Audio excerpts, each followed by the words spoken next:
Good afternoon, welcome to news hour. నేను Rajendra.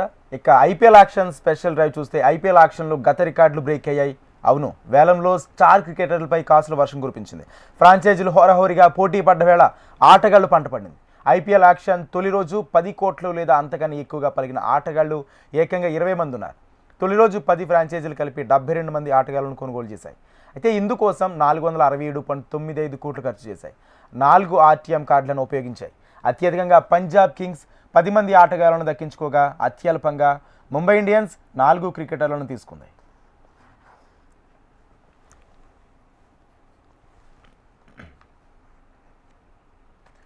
ఊహించినట్టే star wicket keeper batter Pant అత్యధిక ధర పలికాడు. 27 కోట్లతో ఐపీఎల్ చరిత్రలో అత్యంత ఖరీదైన ఆటగాడిగా నిలిచాడు. పంత్ కోసం వేలంలో మొదటి నుంచి పట్టుబడ్డ Lucknow, Royal Challengers Bengaluru, Sunrisers హైదరాబాద్ను వెనక్కి నెట్టింది. చివరిగా 20.75 కోట్ల దగ్గర మిగతా ఫ్రాంచైజీలు తప్పుకోవడంతో లక్నో మిగిలింది. ఆ సమయంలో Delhi Capitals right to match వాడేందుకు సంసిద్ధత వ్యక్తం చేస్తుంది. దీంతో పంత్ గరిష్ట బిడ్ను 27 కోట్లుగా లక్నో పేర్కొంది. కానీ అంత ధర చెల్లించేందుకు ఢిల్లీ ముందుకు రాకపోవడంతో పంత్ను లక్నో సొంతం చేసుకుంది.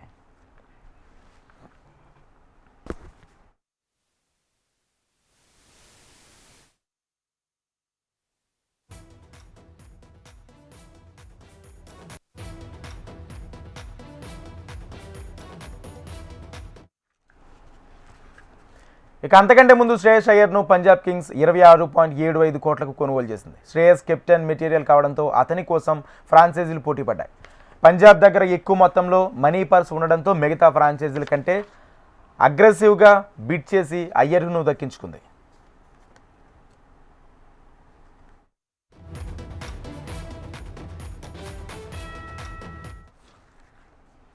ఇక pace allrounder Venkatesh Iyer jackpot కొట్టాడు. అతన్ని అట్టు కోల్కతా వేలంలో అనూహ్య ధర చెల్లించి తిరిగి సొంతం చేసుకుంది. గత సీజన్లో 8 కోట్లు పొందిన అతను ఇప్పుడు ఏకంగా 23.75 కోట్ల ఖాతాలో వేసుకున్నాడు.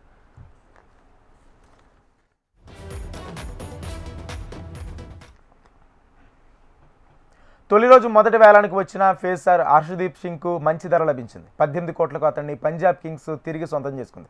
చాహల్ కోసం ఊహించని విధంగా పంజాబ్ కింగ్స్ 18 కోట్లు ఖర్చు చేసింది.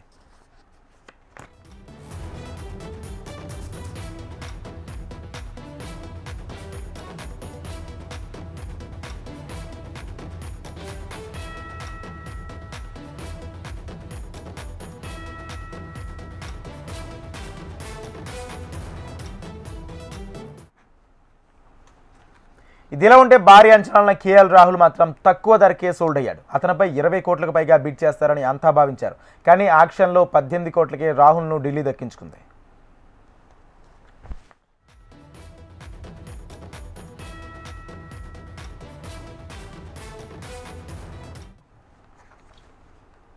ఇక జట్ల వారీగా చూస్తే తొలి రోజు వేలంలో Chennai Super Kings Noor Ahmad, Ashwin, Conway, Khaleel Ahmed, Rachin Ravindra, Rahul Tripathi, Vijay శంకర్ను కొనుగోలు చేసింది. చెన్నై దగ్గర ఇంకా 15.60 కోట్ల డబ్బు మిగిలి ఉంది.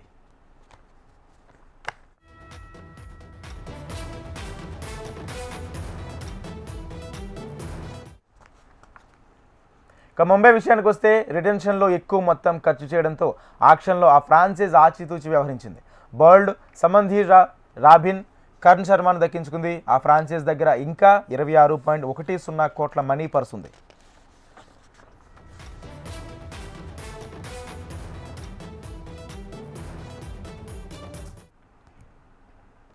Bengaluru Hazlewood, Phil Salt, Jitesh, Livingstone, Rasikh Salam, సయేష్ను కొనుగోలు చేసింది. ఇంకా ఆర్సీబీ దగ్గర ప్రస్తుతం 30.65 కోట్ల డబ్బు మిగిలి ఉంది.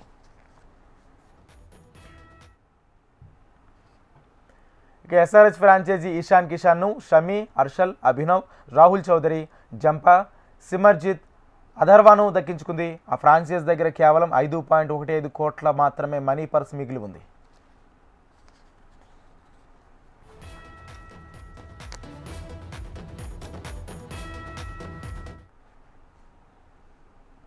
కోల్కతా విషయానికి వస్తే వెంకటేష్ అయ్యర్, నోకియా, డికాక్, రఘువంశీ, గుర్భజ్, వైభవ్, మయాంక్ మార్కెండన్ కొనుగోలు చేస్తుంది. ఈ టీం దగ్గర ప్రస్తుతం 10.05 కోట్ల డబ్బు మిగిలి ఉంది.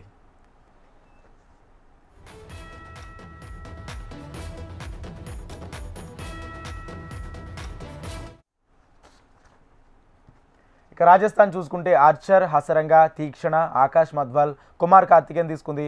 ఆ ఫ్రాంచైజ్ దగ్గర ప్రస్తుతం 17.35 కోట్ల డబ్బు మిగిలి ఉంది.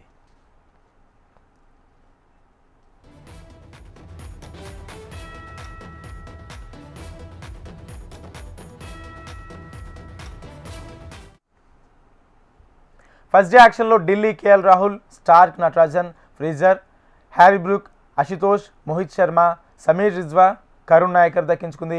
ఇంకా 13.80 కోట్ల డబ్బు ఫ్రాంచైజీ దగ్గర ఉంది.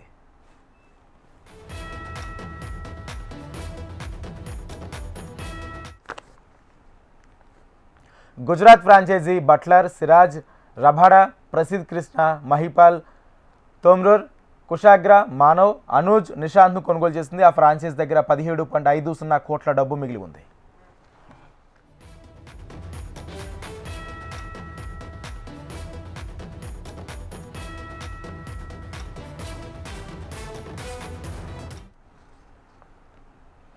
Lucknow franchise Pant, Avesh, Miller, Samad, Marsh, Markram, ఆర్యన్ను దక్కించుకుంది. ఆ ఫ్రాంచైజ్ దగ్గర 14.85 కోట్ల మనీ పర్స్ మిగిలి ఉంది.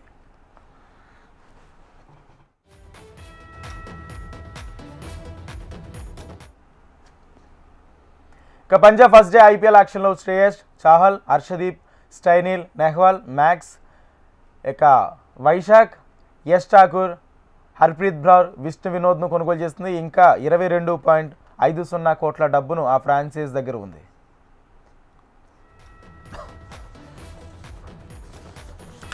ఐపీఎల్ యాక్షన్లో గత రికార్డులు బ్రేక్ అయ్యాయి. వేలంలో స్టార్ క్రికెటర్లపై కాసుల వర్షం కురిసింది.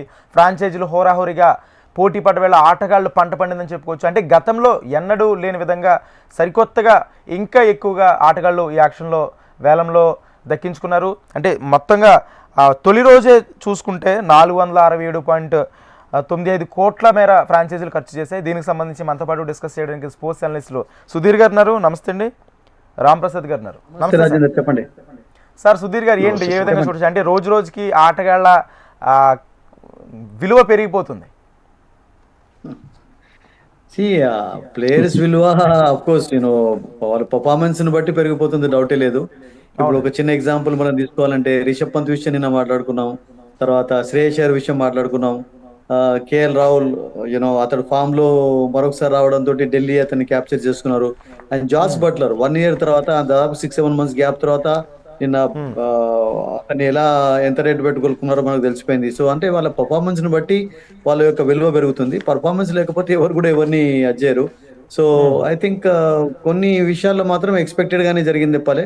26-27 crores అనేది అంటే లాస్ట్ ఇయర్ తో కంపేర్ చేసి అంత పెద్దగా ఏం కనబడలేదు. ఎందుకంటే మీకు రిషబ్ పంత్ డెఫినెట్లీ 20+ లో ఎవరైనా తీసుకోవచ్చని ఎక్స్పెక్ట్ చేశారు. And Delhi of course RTM గా తీసుకోలేకపోయింది కనుక, and some team grabbed him actually. So ఈ డిజర్వ్స్ ఇట్ ఆల్సో, ఎందుకంటే అద్భుతమైనటువంటి ప్లేయర్. అండ్ ముఖ్యంగా ఏంటంటే టీమ్స్ తీసుకున్న వాళ్ళు ఆల్ యాంగిల్స్ లో అబ్జర్వ్ చేసి తీసుకున్నారు. మనం నిన్న చర్చించినట్టుగా అంటే వాళ్ళు ఏ రకంగా ఉపయోగపడతారు. ఇప్పుడు రిషబ్ పంత్ తీసుకున్నట్లయితే ఒక కెప్టెన్ గా, ఒక బౌలర్, ఒక వికెట్ కీపర్ గా, ఒక బ్యాటర్ గా ఉపయోగపడతాడు. అలాగే శ్రేయస్ అయ్యర్ ఒక కెప్టెన్ గా, అదే రకంగా ఒక బ్యాటర్ గా ఉపయోగపడతాడు. సో అలా కొన్ని యాంగిల్స్ లో వాళ్ళను గమనించి తీసుకోవడం. ఇప్పుడు Jos Buttler is an allrounder actually. Is a fantastic captain, ఒక మెంటర్ గా కూడా ఉపయోగపడతాడు. ఇప్పుడు నెక్స్ట్ ఎందుకంటే ఓన్లీ ఈ ఐపీఎల్ నే కాకుండా ఫ్యూచర్ ను కూడా దృష్టిలో ఉంచుకొని తీసుకున్నట్టుగా కనపడింది. అండ్ దట్టు అందుకనే రిటైన్ చేసుకున్నప్పుడు చాలా క్లెవర్ గా రిటైన్ చేసుకున్నారు. అండ్ పంజాబ్ చాలా మందిని ఎందుకు వదులుకున్నారంటే వాళ్ళు definitely wanted a fresh team actually. But ఆ ఫ్రెష్ టీమ్ లో కూడా వాళ్ళు తీసుకున్నటువంటి ప్లేయర్స్ లో అంత పెద్ద ఫ్రెష్ వాళ్ళు ఎవరు కనబడలేదు. కపుల్ ఆఫ్ ఓల్డ్ నేమ్స్ మళ్ళీ మనం అంటుంటాం కదా, new wine in old bottles అని చెప్పి, అలాగే కనబడింది. So but otherwise Ishan Kishan Hyderabad కు రావడం, I think it's a good move because is a very good wicket keeper. And Indian batting strength ఉన్న వాళ్ళు, వికెట్ కీపింగ్ స్ట్రెంత్ ఉన్న వాళ్ళు అవసరం కూడా. అండ్ షమి హైదరాబాద్ కు రావడానికి ఒక మంచి దానిగా చూడాలి, బికాస్ కమింగ్స్ కు ఒక మంచి సపోర్టివ్ రోల్ ప్లే చేశారు. అండ్ మార్క్రమ్ వదిలేసుకున్నారు. And Markram was taken by other franchise actually. Miller and Markram ఒకే దాంట్లోకి వెళ్ళిపోయినారు. సో ఈ రకంగా కొన్ని ఎక్స్పెక్టెడ్ గానే జరిగినాయి. ఇప్పుడు రచిన్ రవీంద్ర చెన్నై వదులుకుంది, మళ్ళా they took him actually. And Ashwin he's gone back to his home place because నేను అనుకుంటాను that's a good move, because lot of matches అక్కడనే ఆడతారు కనుక his role will be very key for the match. Sir అంటే ఒకటే, రెండోది ఏంటంటే ఇప్పుడు వెంకటేష్ అయ్యర్కి అంత భారీ మొత్తంలో చెల్లించాలంటే ఆల్మోస్ట్ థర్డ్ ప్లేస్లో ఉన్నాడు, వర్తి అనుకోవచ్చా? వెంకటేష్ అయ్యర్ కూడా మంచి ఆల్రౌండర్ అండి. అన్ఫార్చునేట్లీ అతడు ఈ came very late into IPL. మనకు తెలుసు అంత స్టార్టింగ్ నుండి లేడు అతను. ఈ మధ్యలో వచ్చినటువంటి సడన్ గా అతడు యూనో రంజీ ట్రాఫీస్ లో మంచిగా ఆడడంతో అతని కొన్ని ఫ్రాంచైజెస్ తీసుకున్నారు. అండ్ ఆ తర్వాత తన యొక్క టాలెంట్ కూడా కనబరిచాడు. బికాస్ ఈ can bowl also, is a good fielder actually. And ఒక లెఫ్ట్ హ్యాండెడ్ గా ఒక మంచి బ్యాటింగ్ చేసే ఎబిలిటీ కూడా ఉంది కనుక అదొక అడ్వాంటేజ్ అతనికి. సో ఈజ్ అంటే ఒక రకంగా చెప్పాలంటే అంబిడెక్స్టర్ క్రికెటర్స్ అండ్ ఆల్ క్వాలిటీస్ ఉన్నటువంటి క్రికెటర్ కనుక ఐ థింక్ డిజర్వింగ్. బికాస్ అటువంటి బిట్స్ అండ్ పీసెస్ అంటుంటాం కదా, అటువంటి ప్లేయర్స్ చాలా అవును. ఉపయోగపడతారు. ఇప్పుడు రమణ్దీప్ ఉన్నాడు కదా కోల్కతాకు, లాస్ట్ ఇయర్ ఎలా ఆడాడు. అంత అవును. పెద్ద గొప్ప బౌలర్ కాకపోవచ్చు, గొప్ప బ్యాటర్ కాకపోవచ్చు, బ్యాట్స్మెన్ కాకపోవచ్చు, బట్ స్టిల్ ఆ చిప్పింగ్ ఇన్ అంటుంటాం కదా, వస్తూనే ఒక 20 బాల్లలో 30 కొట్టడం, అవసరం ఉన్నప్పుడు ఒక బ్రేక్ త్రూ ఇవ్వడం. So these are the kind of players actually. Venkatesh Iyer కూడా మీకు అటువంటి రోల్ ప్లే చేయగలుగుతారు కనుక I think he deserve nothing wrong in that actually. ఇక ఎస్ఆర్ఎస్ చూసుకుంటే అదే మొన్నటి వరకు కొంచెం వీక్గా కనిపించిన జట్టు ఏదైతే షమీ కానీ లేకపోతే ఇషాన్ కిషాన్ వీళ్ళ వల్ల కొంచెం స్ట్రాంగ్ అవుద్ది అనుకోవచ్చా ఈసారి ఈ సీజన్లో? The good moves Indian players లో ముఖ్యంగా వాళ్ళకు ఆఫ్ కోర్స్ మనం ఈశాన్ కిషన్ అన్ఫార్చునేట్లీ అంత మంచి పర్ఫార్మెన్స్ కనబరిచిన తర్వాత కూడా అతని ప్లేస్ అతడు సిమెంట్ చేసుకోలేకపోయాడు ఇండియన్ టీమ్ లో. Because is a very good cricketer, very good keeping abilities కూడా ఇంప్రూవ్ చేసుకున్నాడు. బట్ బిట్ ఆఫ్ కాంట్రవర్సీస్ తోటి, ప్రాబ్లమ్స్ తోటి, ఈ invited problems for himself real గా చెప్పాలంటే. బికాస్ అంటే మొన్న ఆస్ట్రేలియాలో కూడా చూసాం కదా, ఏ టీమ్ తో ఆడుతూ ఫస్ట్ మ్యాచ్ తర్వాత కొంచెం ఆ కాంట్రవర్సీ తోటి సెకండ్ మ్యాచ్ లో అతనికి ఛాన్స్ లభించలేదు. సో అలా దూరం అవుతూ వచ్చాడు. బట్ ముంబై లాస్ అనేది నేను అనుకుంటాను హైదరాబాద్ కు గెయిన్ కావచ్చు కూడా. బికాస్ ఓపెనర్ గా రన్నర్ గా ఉపయోగపడతాడు. అండ్ ఒక లెఫ్ట్ హ్యాండెడ్ కావడం అనేది చాలా ప్లస్ పాయింట్ అవుతుంది. షమీని ఎవరైనా కోరుకుంటారు. షమీ రిధమ్ తోటి బౌలింగ్ చేస్తున్నప్పుడు యూనో ఏ బౌలర్ కంటే కూడా మంచి బౌలింగ్ చేసే ఎబిలిటీ అతనికి ఉంది. మూవ్ చేయగలుగుతాడు, వికెట్స్ తీసుకోగలుగుతాడు. అండ్ స్టార్టింగ్ లోనైతే డెఫినెట్లీ ఫస్ట్ మీకు 4 overs లో అంటే పవర్ ప్లే లో కపుల్ ఆఫ్ వికెట్స్ కావాలి అంటే you can definitely depend on him actually. And last లో యార్కర్స్ వేసే ఎబిలిటీ ఉంది, స్లోవర్ వన్స్ వేస్తాడు. సో ఐ థింక్ హైదరాబాద్ సమయం తీసుకోవడం కూడా నేను అనుకుంటాను ఒక మంచి మూవ్ అని చెప్పాలి. But it all depends on how fit is going to be right through the tournament actually. Yeah okay అండి. రాంప్రసాద్ గారు నమస్తే. నమస్తే సార్. సార్ ఆర్సీబీ పరిస్థితి ఏంటి సార్? అంటే వాళ్ళకి కప్పు పాపం ఎప్పటి నుంచో కూడా అది కలగా ఉంది. రెండోది ఏంటంటే మ్యాక్స్వెల్ కూడా లేని సిచ్యువేషన్లో ఆర్సీబీ వీక్ అవుద్ది అనుకోవచ్చా? ఆర్సీబీలో మ్యాక్స్వెల్ లేకున్నా పెద్దగా ఒరిగేది ఏం లేదు. ఎందుకంటే లాస్ట్ 2 IPL నుంచి కూడా మ్యాక్స్వెల్ ఏమంత పెద్దగా రాణించలేదు. సో అతను ఉన్నా లేకున్నా ఒకటే. బట్ అతను ఇంటర్నేషనల్ లెవెల్లో ఏదైతే పర్ఫార్మెన్స్ చేస్తాడో అదే పర్ఫార్మెన్స్ మనం ఆర్సీబీ ద్వారా మనం చూడలేకపోయినాం. ఏ IPL లో కూడా చూడలేకపోయినాం. అతను ఒక అద్భుతమైన బ్యాటర్, ఫీల్డర్, అదొక అమ్ముల పొది లోపల ఒక అస్త్రం లాగా వాడుకోవచ్చు, ఒక బ్రహ్మాస్త్రం లాగా వాడుకోవచ్చు. ఇంటర్నేషనల్ సర్క్యూట్ లోపల అతను పూర్తిగా మ్యాచ్ సిచ్యువేషన్ ని మార్చగలిగే సత్తా ఉన్న మేటి క్రికెటర్ అతను టెస్ట్లు కూడా ఆడగలిగే కేపబిలిటీ ఉంది. బట్ అతని కొన్ని టెక్నికల్ ఇష్యూస్ వల్ల, అతని ఫిట్నెస్ ప్రాబ్లమ్స్ వల్ల అతను టెస్ట్ లో కూడా ఆడలేకపోతున్నాడు. బట్ హీస్ వండర్ఫుల్ ఎబిలిటీ గల ఆల్రౌండర్. అతను మనను వరల్డ్ కప్ ని ఒంటి చేత్తో ఆస్ట్రేలియాకు ఇప్పించిన ఘనుడు అతను. సో అతని మ్యాక్స్వెల్ లేకున్నా పెద్దగా అంటే ఐపీఎల్ లోపల అతను ఎక్కువగా మరి ఇంట్రెస్ట్ చూపట్లేదో మరి ఆడట్లేదు తెలియట్లేదు. కానీ మీరు చూస్తే ఇప్పుడు మన ఇండియన్ ప్లేయర్స్ కంటే కూడా తక్కువకు అతను మన కొనుగోలు చేయబడ్డాడు. సో ఎందుకంటే అతనికి ఆ ఎబిలిటీ అనేది ఐపీఎల్ లో చూపించడం లేదు. సో ఆ టైప్ ఆఫ్ క్రికెటర్స్ అంటే ఆర్సీబీ వదులుకున్న పెద్ద నష్టం లేదు. ఎందుకంటే ఆర్సీబీలో ఆల్రెడీ టాప్ క్లాస్ ప్లేయర్స్ అందరూ ఉన్నా కానీ కూడా ఏ ఐపీఎల్ లో కూడా వాళ్ళు రాణించలేదు. ఈవెన్ ఒకసారి runners last 2 years back runners గా ఉండొచ్చు. బట్ ఆ తర్వాత ఎప్పుడు కూడా వాళ్ళు కప్ గెలుస్తారనే ఆలోచన ఎప్పుడు కూడా ఎవరికి రాలేదు. స్టార్ ప్లేయర్స్ ఉన్నా కానీ ఆ స్టార్ పర్ఫార్మెన్స్ ఇవ్వలేకపోయారు. ముఖ్యంగా కోహ్లీ ఉన్నాడు, మనకు డూప్లిసీ ఆడాడు, అలాగే డివిలియర్స్ కూడా ఆడాడు, మ్యాక్స్వెల్ ఆడాడు. సో ఎంతమంది టాప్ క్లాస్ ప్లేయర్లు ఉన్నా కానీ ముఖ్యంగా అటు బ్యాటింగ్ లో రాణించలేకపోయారు, అటు బౌలింగ్ లో రాణించలేకపోయారు. ముఖ్యంగా బ్యాటింగ్ లో రాణించినప్పుడు బౌలర్లు కాపాడుకోలేకపోయారు. ఎన్నో మ్యాచెస్ చూస్తున్నాం, మనం చూస్తే కోహ్లీ, రజత్ పాటియా, అలాగే యష్ దయాల్, ఇప్పుడు మరి బౌలర్స్ కొనుగోలు చేశారు. అటు హేజిల్వుడ్ కొనుక్కున్నారు, అలాగే Phil Salt England dashing opener, అద్భుతమైన ప్లేయర్, మ్యాచ్ ఫినిషింగ్ చాలా చక్కగా చేస్తాడు. అలాగే లివింగ్స్టన్ గురించి మీరు అందరికి తెలుసు. అతను మ్యాచ్ లో ఉన్నాడంటే ఏ విధమైన 20-25 రన్స్ అయినా ఓవర్ కి కొట్టగల సామర్థ్యం ఉంది. అలాగే ఎబిలిటీ ఉంది. అటు లెఫ్ట్ హ్యాండర్ కి రైట్ హ్యాండ్ సైడ్ డిఫరెంట్ గా బౌలింగ్ చేయగల సత్తా ఉంది. చాలా మంచి టీమ్ ప్లేయర్ యాక్చువల్ గా. అతను క్యాప్టెన్సీ కూడా చేశాడు. అలాగే రసిక్ సలాం, సుయాష్, అలాగే ఏంటంటే లివింగ్స్టన్ వీళ్ళందరూ రావడంతో ఆల్రౌండింగ్ ఎబిలిటీ పెరిగిపోతుంది. ఇప్పుడు మ్యాచ్ లోపల మ్యాచ్ విన్నర్స్ ఎక్కువగా ఉన్నారు ఇప్పుడు ఈ ఆర్సీబీలో. సో సత్తా చాటే అవకాశం ఉంది. ఈసారి ఆర్సీబీ మీద మనం డెఫినెట్ గా ఒక కన్నేయచ్చు. డెఫినెట్ గా ఆర్సీబీకి ఒక మంచి ఛాన్స్ ఉంది ఈ టోర్నమెంట్ లో. యా, మరోపక్క 10 ఏళ్ల తర్వాత దాదాపుగా 10 years తర్వాత మళ్ళీ హోమ్ టీంకి వెళ్ళాడు అశ్విన్. ఇప్పుడు మళ్ళీ చెన్నై మెరుగుపడే అవకాశం కనిపిస్తుంది అనుకోవచ్చా? చెన్నై ఆల్రెడీ ఎప్పుడు అది ఎంత సీనియర్లు ఉన్నా ఐపీఎల్ విషయానికి వస్తే వాళ్ళు ఎంత సీనియర్లు ఉండి అంటే మొత్తం క్రికెట్ వన్ చేసిన వాళ్ళందరూ ఉన్నారు. ఇప్పుడు ధోని ఉన్నాడు, అలాగే డూప్లిసీ ఆడాడు అక్కడ. ఇంకోటి ఏంటంటే అశ్విన్ తన హోమ్ రికార్డ్ సుధీర్ గారు ఆల్రెడీ చెప్పారు. ఇప్పుడు హోమ్ అడ్వాంటేజ్ డిఫరెంట్ గా ఉంటుంది. ఎందుకంటే అతను పిచ్ ని చదువుకొని ఉంటాడు, చాలా ఈజీగా మరి బౌలింగ్ చేయగలుగుతాడు. ఎలాంటి బ్యాటర్స్ కైనా సమయానుకూలంగా బౌలింగ్ చేయగల సత్తా అశ్విన్ లో ఉంది. అశ్విన్ యాక్చువల్ గా అతను T20 ఆడగలిగే కేపబిలిటీ ఉంది ఇండియా కూడా. కానీ అతను ప్రాబ్లం ఏంటంటే అతను ఫీల్డింగ్, అలాగే అతను బ్యాటింగ్. ఇప్పుడు ఏం చూస్తున్నారంటే టూ సైడ్స్, అంటే బ్యాటింగ్ బౌలింగ్ చూస్తున్నారు, ఫీల్డింగ్ కూడా చూస్తున్నారు. అంత అగ్రెసివ్. ఇప్పుడు రమణ్దీప్ అట్లాంటి ఫీల్డర్లు ఉన్నారు అనుకోండి, ఆ కోల్కతాకు లాస్ట్ టైం కోల్కతా విన్నర్స్. ఎందుకంటే because of only these kind of allrounder ability ఉన్న ప్లేయర్ ఆడారు. ఎందుకంటే కోల్కతా రసెల్ ఉన్నాడు, చాలా మంది వెంకటేష్ అయ్యర్, అట్లాంటి ప్లేయర్ అందరూ కూడా మరి కోల్కతాను విజయం వైపు నడిపించారు. సో అలాంటి అశ్విన్ లో కూడా ఒక్కడ కొంచెం ప్రాబ్లం ఏంటంటే అతని fielding and as batting ability. So but bowling విషయానికి వస్తే అశ్విన్ డెఫినెట్ గా మ్యాచ్ విన్నర్. అటు T20లో కూడా, అలాగే test match, one day match ఏ విధంగా అయినా. బట్ అశ్విన్ రావడంతో డెఫినెట్ గా బలం అయితే ఉంటుంది. బట్ అందరు కూడా సీనియర్ ప్లేయర్లు ఉన్నారు ఆల్రెడీ. మనకు పృథ్వీరాజ్ గైక్వాడ్ అట్టు పెట్టుకుంది, అలాగే జడేజా అట్టు పెట్టుకుంది, పతిరణ, అలాగే శివం దూబే, వీళ్ళందరూ ధోని మినహాయిస్. ధోని అంత పెద్దగా ఇప్పుడు పర్ఫార్మెన్స్ చేయట్లేదు అట్లాంటి.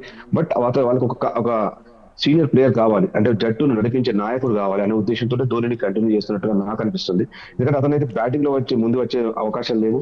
సో అటు ఇంకా బౌలింగ్ చేసేది లేదు, ఎందుకంటే ఓన్లీ వికెట్ కీపర్. సో అతని క్యాప్టెన్సీ ఎబిలిటీ అనేది చాలా ఇంపార్టెంట్. అతను ఏ టైంలో ఎలాంటి డిసిజన్ తీసుకోవాలనేది ధోనికి అతను వెన్నుతో పెట్టిన విద్య. సో అతను ఇండియాకి అన్ని విధాలుగా రాణించి దాన్ని టెస్ట్, వన్ డే, T20 అన్ని రకాలుగా ఇండియా రాణించాడు. సో అలాంటి మన టీం ఉంది. ఇప్పుడు ఇంకా నూర్ మహమ్మద్ తీసుకున్నారు, అశ్విన్ రావడం, అలాగే కాన్వే, వీళ్ళందరూ. అంటే కాన్వే కూడా లాస్ట్ ఇయర్ ఉన్న అంత పర్ఫార్మెన్స్ అంత పెద్దగా చేయలేకపోయారు వీళ్ళందరూ. ఖలీల్ అహ్మద్, రచిన్ రవీంద్ర ఒక మంచి పిక్ అనుకోవచ్చు. ఎందుకంటే రాహుల్ త్రిపాఠి, వీళ్ళందరూ, Vijay Shankar also all round ability ఉన్న ప్లేయర్.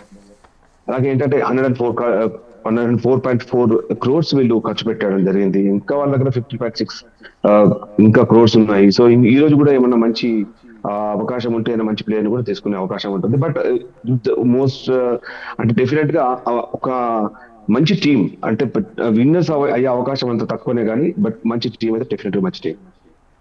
సార్, మరోపక్క ఇంటర్నేషనల్లో అరంగేట్రం కూడా చేయని రసిక్ సలాం జాక్పాట్ కొట్టేశాడు. అంటే మిగిలిన ఎవరైతే ఉన్నారో డేవిడ్ వార్నర్ కానీ, బేస్టో కానీ, వీళ్ళెవరిని కూడా మిగిలిన ఏ ఫ్రాంచైజు కనీసం కొనుగోలు చేయని పరిస్థితిలో, అంటే జూనియర్ ఆటగాళ్ళకి, ఇప్పుడిప్పుడే ఎదుగుతున్న ఆటగాళ్ళకి ఇది మంచి ఛాన్స్ అనుకోవచ్చా? డెఫినెట్ గా మంచి ఛాన్స్ అనుకోవచ్చు. ఎందుకంటే ఇప్పుడు మీరు ఒకటి చూడండి, అతను రిటైర్మెంట్ ప్రకటించాడు, టెస్ట్లకు రిటైర్మెంట్ ప్రకటించారు. సో అతను T20 రిటైర్మెంట్ ప్రకటించాడు. సో ఆ తర్వాత అతని ఆట చూడడానికి ఎవరు కూడా ఇష్టం ఉండదు. సో ఈవెన్ డూప్లిసీ అయినా అతను అంత ఆడొచ్చు, అంత మెరుపులు మెరిపించవచ్చు, రన్స్ స్కోరింగ్ చేయొచ్చు, కానీ వాళ్ళని చూడడానికి ఇష్టపడరు. ఎందుకంటే చూసి విసుగు చెందుతారు కొంతమంది. ఎందుకంటే వాళ్ళు ఈవెన్ అవుట్ సైడ్, అంటే ఇండియా సబ్ కాంటినెంట్ చెందిన ప్లేయర్లు కాదు, అంటే ఇండియా చెందిన ప్లేయర్లు కాదు, ఇండియన్ ప్లేయర్స్ ఎవరైనా ఉన్నారనుకోండి, వాళ్ళని చూడడానికి చాలా ఇష్టపడతారు. అంటే కొత్త తరం, నెక్స్ట్ తరం చూడడానికి ఇష్టపడతారు. అలాంటి ఉద్దేశంతో ఇప్పుడు ఈ ఫ్రాంచైజీలు ఈ కొత్త ప్లేయర్లను తీసుకోవడం జరుగుతుంది. సో డెఫినెట్ గా మంచి పిక్. అండ్ వీళ్ళ లైఫ్ అనేది, వీళ్ళకి ఇంకోటి ఏంటంటే ఇప్పుడు సీనియర్ల కంటే ఇప్పుడు అది వాళ్ళని నిరూపించుకోవడానికి ఏం లేదు. సో ఈ ప్లేయర్స్ అందరూ ఎలా ఆడతారు, అంటే ఏ విధంగా భవిష్యత్తులో మన ఇండియాకి ఆడొచ్చు, ఇంకా బయట వేరే కంట్రీస్ లో ఎక్కడ ఉంటే అక్కడ రిప్రజెంట్ చేయొచ్చు. సో వీళ్ళు ఆట చూడడానికి డెఫినెట్ గా ఇష్టపడతారు. అందుకోసమే ఫ్రాంచైజీ పోటీ పడి ఈ జూనియర్ ఆటగాళ్ళని కొడుతున్నారు. రైట్. సుధీర్ గారు, సుధీర్ గారు. యా, ఓకే అండి, రైట్. రాంప్రసాద్ గారు, ఇలా ఉంటే కేఎల్ రాహుల్ మిత్ర మాత్రం చాలా భారీ అంచనాల నేపథ్యంలో చాలా తక్కువకి సోల్డ్ అయ్యాడు. దాన్ని ఎలా చూడొచ్చు? సో అంటే మనం ఒకటి ఏంటంటే ఈ ప్లేయర్స్ మెయిన్ గా కొంతమంది ఫిట్నెస్ ప్రాబ్లమ్స్ ఉన్నాయి కొంతమంది ప్లేయర్స్ కి. ఎవరైతే ఫిట్ గా ఉండి జట్టును నడిపించగలుగుతారో, అతను క్యాప్టెన్సీ లాస్ట్ ఇయర్ చేశాడు, ఈసారి క్యాప్టెన్సీ నుంచి మరి బయటికి రావడం, అలాగే మళ్ళీ గ్రిడ్ లో అందరికి అంటే వేల లోపల రావడం అనేది మనం చూసాం ఓపెన్ కేటగిరీ లోపల. సో కేఎల్ రాహుల్ ఎలాంటి ప్లేయర్ అంటే హీఈస్ ఎ వండర్ఫుల్ ఎబిలిటీ ఉన్న ప్లేయర్. అటు T20, వన్డే, టెస్ట్ అన్ని ఫార్మాట్ లో ఆడగలిగే ప్లేయర్. బట్ ఏంటంటే అటు ఫిట్నెస్ అంటే ప్రాబ్లమ్స్ ఉన్నాయి. అంటే ఇంజరీ ప్రో ఉన్న ప్లేయర్స్ లోకి మనం రాహుల్ చూసాం, అట్లా ఇప్పుడు షమీని కూడా చూసాం. But he's come back. So ఇక కేఎల్ రాహుల్ చాలా మట్టుకు చాలా ఏళ్ళ నుంచి ఆడుతున్నా గానీ అతను ఎక్కువ మ్యాచ్ ఆడలేకపోయాడు because of only fitness problems. So అలాంటి ప్లేయర్ ను మరి కొనుక్కోవాలంటే కూడా ఏ ఫ్రాంచైజీ అయినా డిఫరెంట్ గా ఆలోచిస్తుంది. సో అన్ని ఫ్రాంచైజీ కూడా ఆ విధంగా ఆలోచిస్తాయి. అందుకే తక్కువ మొత్తంలో అతని మీద పెట్టడం చూసాం. ఇంకోటి ఏంటంటే అతని ఆల్మోస్ట్ 30 దాటిపోయింది. సో అందరు కూడా అంటే ఇంకోటి ఏంటంటే మెయిన్ కారణం ఏంటంటే ఫిట్నెస్ ప్రాబ్లం. ఈ ఫిట్నెస్ ప్రాబ్లం వల్లనే వాళ్ళని కొనాలా వద్దా అనే ఆలోచనలో ఉంటారు. ఆల్రెడీ అతను టీం నుంచి ఇప్పుడు ఆస్ట్రేలియా టెస్ట్ సిరీస్ లో కూడా అతను టీంలోకి రావడానికి ముఖ్య కారణం ఏంటంటే అటు రోహిత్ శర్మ మొదటి మ్యాచ్ లో అందుబాటులో లేకపోవడం, అలాగే గిల్ కూడా గాయపడడం. సో ఆ విధంగానే టెస్ట్ లోకి రావడం, కనీసం టెస్ట్ లోకి వచ్చిన తర్వాత మొదటి ఇన్నింగ్స్ లో మంచి పర్ఫార్మెన్స్ చేశాడు, అలాగే రెండో ఇన్నింగ్స్ లో కూడా మంచి పర్ఫార్మెన్స్ చేశాడు. దాని వల్ల ఆ క్రెడిబిలిటీ అనేది దక్కింది అతనికి. దానివల్ల కనీసం తీసుకోవడం జరిగింది. ఇప్పుడు డేవిడ్ వార్నర్ అన్సోల్డ్ బికాస్ అతను ఆల్రెడీ అతని ఆట చూసి విసిగింది ఉంటారు. సో ఇంకొకటి ఏంటంటే బయట క్రికెటర్స్ కంటే మన ఇండియన్ క్రికెటర్స్ చూడడానికి ఎక్కువగా ఐపీఎల్ ఇష్టపడతారు. అవునండి, మీరు అన్నట్టుగా ఏదైతే అవుట్ సైడ్ ఇండియన్ క్రికెటర్స్ కంటే సీనియర్స్ కూడా ఇండియా క్రికెటర్స్ సీనియర్స్ ఆడినా సరే కొంచెం ఆసక్తిగా ఉంటుంది ఆట. అంటే ఈ సిచ్యువేషన్లో సెకండ్ డే ఆప్షన్ ఎలా ఉండబోతుంది?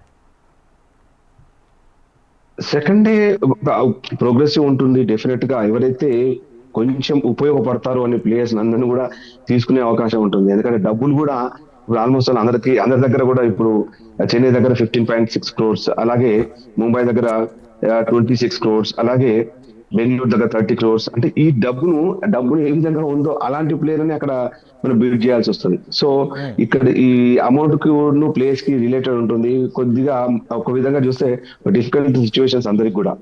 సో మంచి ప్లేయర్స్ ఎక్కువ బిల్డ్ చేయాల్సిన పరిస్థితిలో కూడా కొంతమంది ఎవరిదైతే డబ్బు ఉందో వాళ్ళకి పోవాల్సి వస్తుంది. అంటే మిగిలిన ప్లేయర్లో మంచి వాళ్ళని మాత్రమే చూస్ చేసే అవకాశం ఉంటుంది ఈరోజు. సార్, రాజస్థాన్ విషయానికి చూసుకుంటే కుమార్ కార్తికేయ, ఆకాష్ మధ్వాల్, తీక్షణ్ వీళ్ళందరూ కూడా అంటే ఫస్ట్ వీళ్ళు చాలా ఖర్చు చేసి తీసుకున్న నేపథ్యంలో రాజస్థాన్ ఈసారి కొంచెం మెరుగ్గా ఉండే అవకాశం ఏమైనా కనిపిస్తుందా? రాజస్థాన్ ఒక మంచి టీం, ఎందుకంటే సంజు శాంసన్ ఉన్నాడు, ముఖ్యంగా యశస్వి జైస్వాల్, అలాగే పరాగ్, అందరూ కూడా ధ్రువ్, హెట్మేయర్, సందీప్, వీళ్ళందరూ కూడా ఆల్రెడీ ఎక్స్పీరియన్స్డ్ ఐపీఎల్ ప్లేయర్స్. అందరూ కూడా అత్యంత మహాశైలి ఉన్నారు. ముఖ్యంగా సంజు శాంసన్ ఉన్నాడు, జైస్వాల్ ఉన్నాడు. సో బౌలింగ్ విషయానికి వస్తే ఆర్చర్, అలాగే హసరంగా, తీక్షణ, ఆకాష్ మధ్వాల్, అలాగే కుమార్ కార్తికేయ. అంటే కుమార్ కార్తికేయ 30 lakhs లో తీసుకున్నారు. సో ఎందుకంటే వీళ్ళు పెట్టిన ఖర్చు తక్కువనే ఉంది, అలాగే మంచి ప్లేయర్ కూడా అట్టు పెట్టుకున్నారు, అది మంచి ప్లేయర్ కూడా మంచి పర్చేజ్ చేసుకున్నారు. ఇది కూడా ఒక మంచి అంటే జూనియర్ ఎక్కువగా ఉన్న టీం. సో హెట్మేయర్ లాంటి సీనియర్ ఉన్నారు, సంజు శాంసన్ లాంటి సీనియర్ ఉన్నారు, అలాగే జూనియర్స్ ఉన్నారు. సో ఇదంతా ఒక మేళవింపు, అంటే మంచి మేళవింపు, మంచి అంటే ఒక అట్రాక్టివ్ టీం ఉంది. డెఫినెట్ ఒక మంచి ఛాన్స్ ఉంది వీటి. Right, thank you sir, thank you so much. Thank you Ramprasad గారు, థ్యాంక్ యూ సుధీర్ గారు.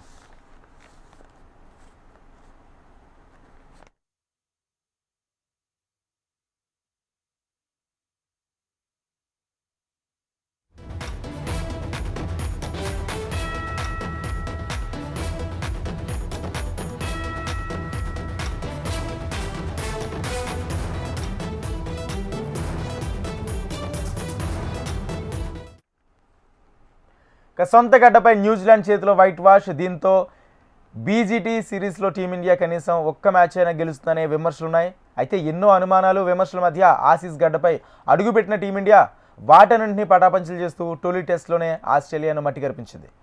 ఇక ఫేస్ పిచ్పై ఆసీస్ను బ్యాటర్లను కంగారెత్తించారు భారత బౌలర్లు. పెర్త్ వేదికగా జరిగిన ఫస్ట్ టెస్ట్లో భారత్ ఘన విజయం సాధించింది. 534 పరుగుల లక్ష్యంతో రెండో ఇన్నింగ్స్ను కొనసాగించిన ఆస్ట్రేలియా 238 పరుగులకు ఆలౌట్ అయింది. దీంతో 295 రన్స్ తేడాతో బూమ్రా సేన గెలుపొందింది. మొదటి ఇన్నింగ్స్లో తక్కువ స్కోర్కి ఆలౌట్ అయినా రెండో ఇన్నింగ్స్లో టీమిండియా అద్భుతంగా పుంజుకుంది. జైస్వాల్, విరాట్, సెంచరీలతో కథం తొక్కడంతో భారీ ఆధిక్యం సాధించి ఆసీస్ ముందు బిగ్ టార్గెట్ సెట్ చేసింది. ఆ తర్వాత ఆ టార్గెట్ను ఛేదించే క్రమంలో ఆసీస్ 238 పరుగులకి ఆలౌట్ అయింది. తాజా విజయంతో 5 టెస్టుల సిరీస్లో టీమిండియా 1-0 తేడాతో అత్యధికంగా దూసుకువెళుతుంది.